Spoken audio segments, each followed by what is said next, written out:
the citizens of the United States of America, the greatest country in the world. Come on. Preach it. One thing we all know is that our government doesn't make us great. We make it great. And we have to take back our authority and our power. In the story, I was born on a cotton plantation in Haywood County, Tennessee. My father was a sharecropper. He grew up in the Jim Crow South. His life was that of a poor black man. But he aspired. He brought his family out of poverty. He brought us out through the insurance industry.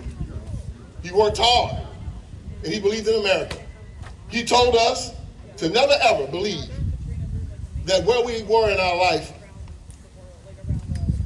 was where we were stationed and that we couldn't come up.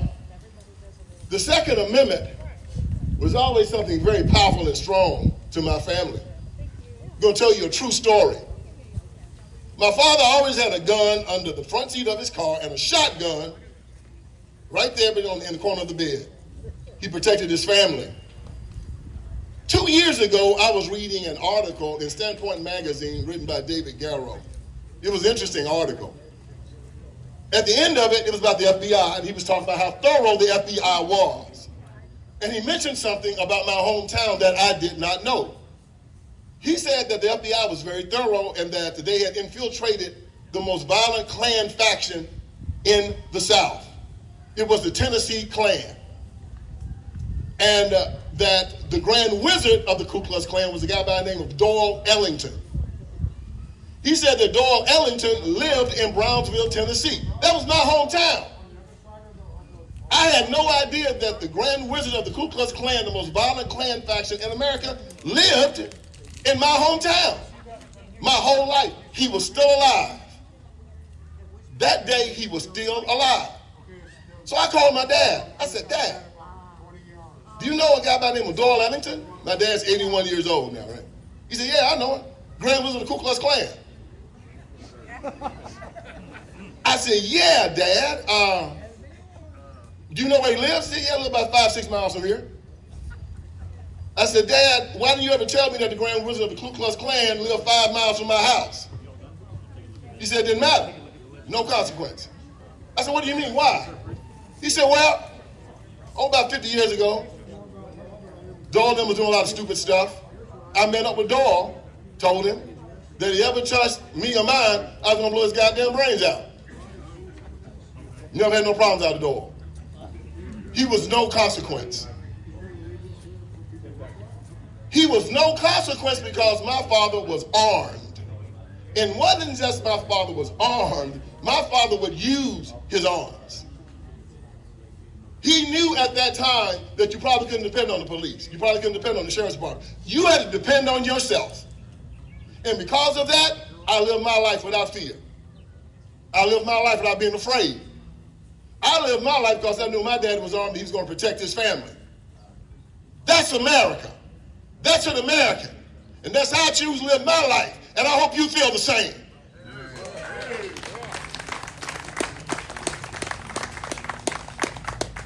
You know, I like reading American history, and I don't really pay much attention to the history that they want to tell us to read. I kind of get deep into it myself.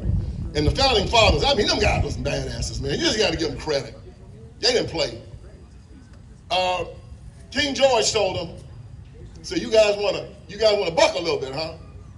But he said, well, you know what? I'm not just going to kill you guys.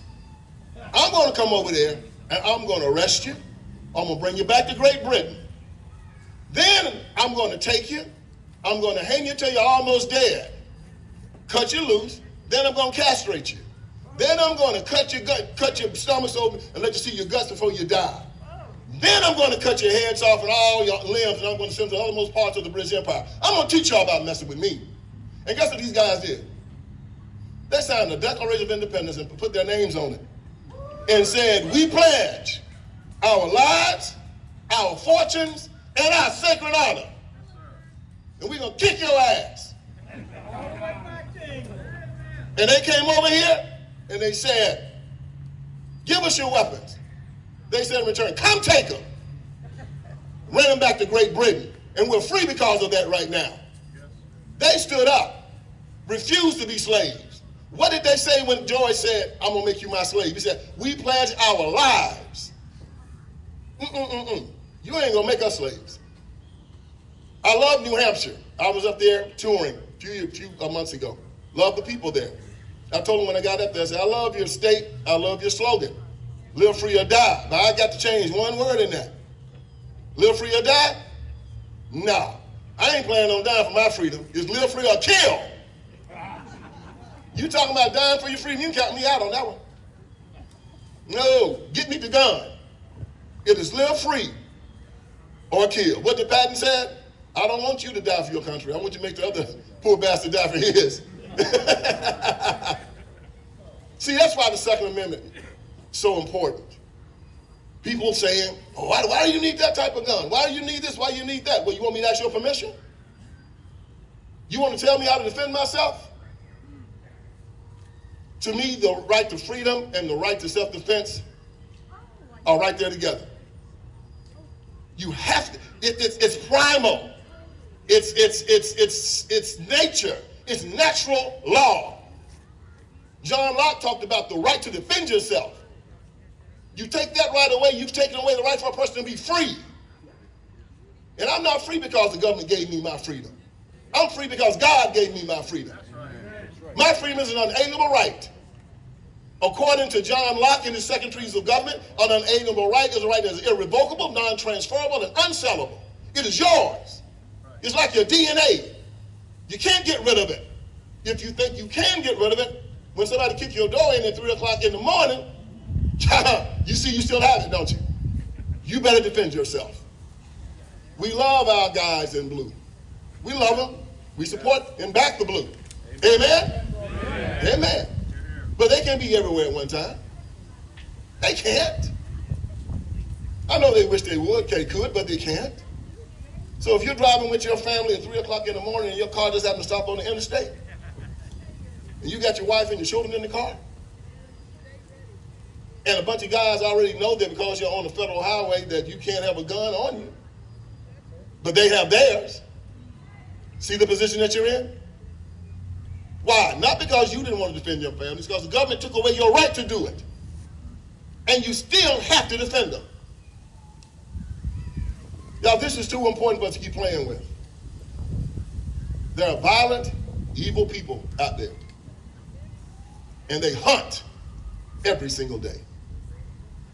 And they look for people that they can take advantage of. That's what they do. They're hyenas. They're not men. They're cowards. And they look for the ones that they can take advantage of. I refuse to be their dinner. Amen. They're going to take advantage of me. I hear a bunch of these quote-unquote liberal preachers and politicians trying to talk you into giving up your right to defend yourself. What? You lost your mind? Give up. Okay, we had the George Floyd riots happening about 4 years ago, right? Y'all remember?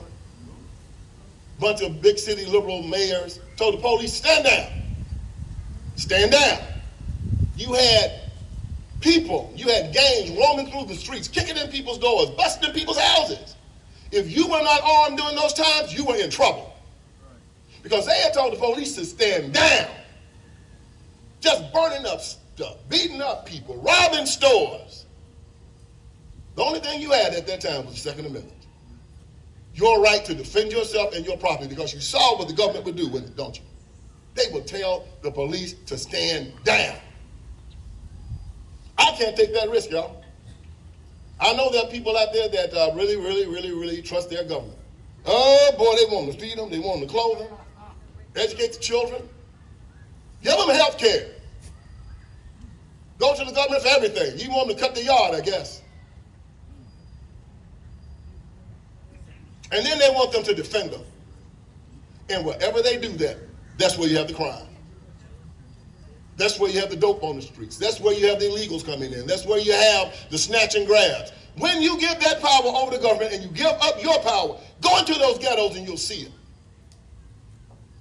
As a black man in America, this really bothers me.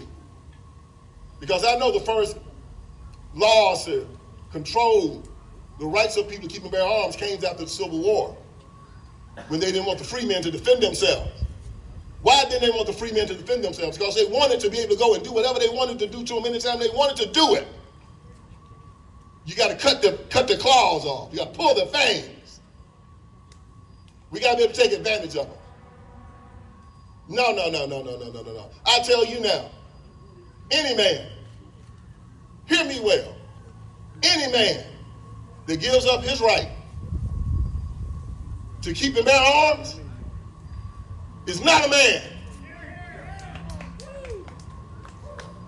Tell him to turn his man card in.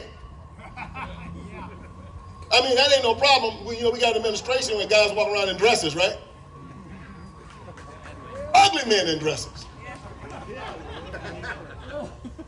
Don't know what a woman is. Don't know what a man is. See, the reason why they want to take your guns is because they just passed laws that said that they're going to allow men to go into the bathroom and watch your wife and your daughters urinate. Yeah, you got to let them do that. Yeah, they want to bring drag queens into the schools and shake their asses in your children's faces. You got to allow them to do that now. They want a man to come in a dress, and you got to call him ma'am, or you're going to lose your job. So they want you to lie now and engage in his insanity. It's insanity. We have state-sanctioned insanity in this country, and they know that people like you will stop it, and they want to take your guns so you can't stop it. So you have to bow to it. Right now, you are at a tipping point in America where they are saying that you are going to bow. You're going to do what you're told.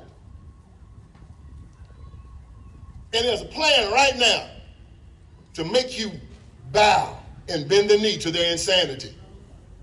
This is why what you are doing is so important. People think this is just about you walking around with guns, shooting in the air, This is about keeping a balance of proper fear in the hearts and the minds of the people that want to rule over you. They have to know that if they take it too far, you're going to be showing up. Thomas Jefferson said that the tree of liberty must be irrigated with the blood, of tyrants and patriots. This is their natural manure. Sometimes you got to just be ready to get down. And if they know that you're willing to get down, they will leave you alone. It is the power that you have to look a joke in the eye and say, you don't want to ride this train. I'd advise you to back up. You know, it's that pit bulldog when he growls at you? And you kind of know to back up. That's where your right to keep and bear arms comes from, y'all. That growl, you need to back up. It is your birthright. They can't take it from you. You have to give it up. Don't give it up. Fight for it every single day. Be like your forefathers. They said, give up your guns. Say, come take them. Never give up my right to defend myself. Because once you do that, you have given up your freedom. So hear me well. All you weak-backed, liver-livered cowards, half of men that want to walk around and crying, talking about you afraid to defend yourself, so I want you not to defend yourself either. As far as I'm concerned, you can go straight to hell. You give up your gun. But you're going to have to come and try to take mine. Thank y'all for inviting me today. I love all of you guys. I'm with you 100%. And let's defend ourselves and defend our great nation. Thank you very much.